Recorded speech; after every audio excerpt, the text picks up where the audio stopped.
Biraz ağzımızı açalım. İk. İk. Bak dudaklarıma. İk. Bravo sana.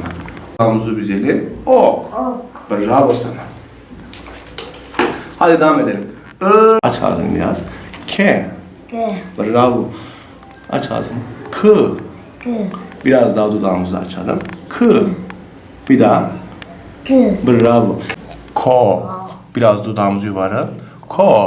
Bir daha. Ko. Kö. Ku.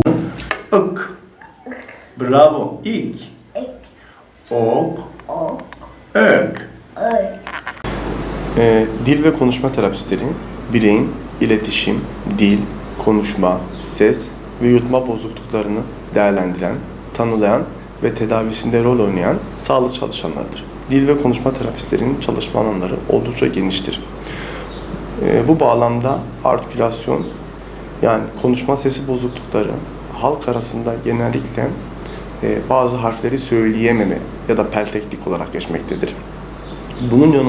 Bunun yanında konuşma gecikmesi ya da geç konuşma, yani bireyin iletişim, dil ve konuşma becerilerinin yaşlarının gerisinde olması, kekemelik, hızlı bozuk konuşma, otizm ve Down sendromlu bireylerin iletişim, dil ve konuşma becerilerini geliştirmede, zihinsel engelli bireylerin dil ve konuşma becerilerini geliştirmede, ses, yutma ve çiğneme bozukluklarının tedavisinde rol oynamaktadır.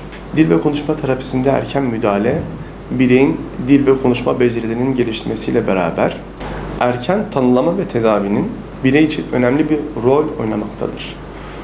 Gelişen dil ve konuşma becerisiyle beraber zihin de gelişmektedir. Direkt bir şekilde etki ettiği söylenmese bile birbirlerini destekler bir şekilde devam etmektedir.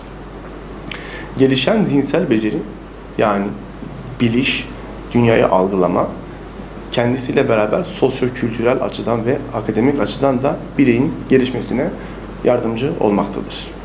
Maalesef ki günümüzde dil ve konuşma terapisi problemleri artmaktadır.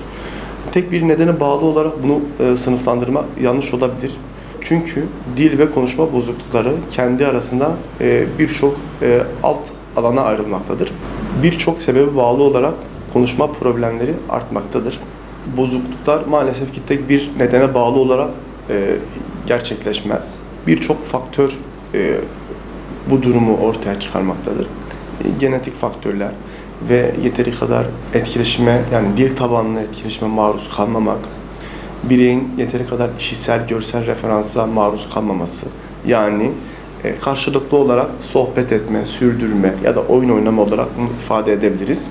Bunun yanında ailelere önerim, çocukla etkileşim halinde bulunmak, ekran süresini biraz daha azaltmak ve tabii ki de profesyonel bir terapi için en yakın uzmana, yani dil ve konuşma terapistlerine başvurmalarıdır. Tek bir sebep olarak söylemek biraz yanlış olabilir.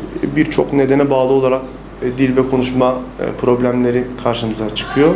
Tabii ki de ekran süresinin fazla olması ve bireyin ebeveyn ve akranlarıyla daha az iletişime geçmesi, dil ve konuşma terapistlerinin dil ve konuşma bozukluklarının oluşmasında maalesef ki destekleyici bir niteliktedir.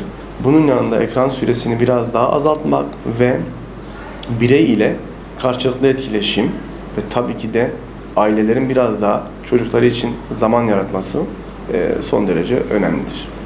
Tabii etkin ve profesyonel bir terapi için mutlaka dil ve konuşma terapistlerine başvurmaları gerekmektedir. Çünkü her bozukluğa göre farklı bir terapi metodu karşımıza çıkabilmektedir.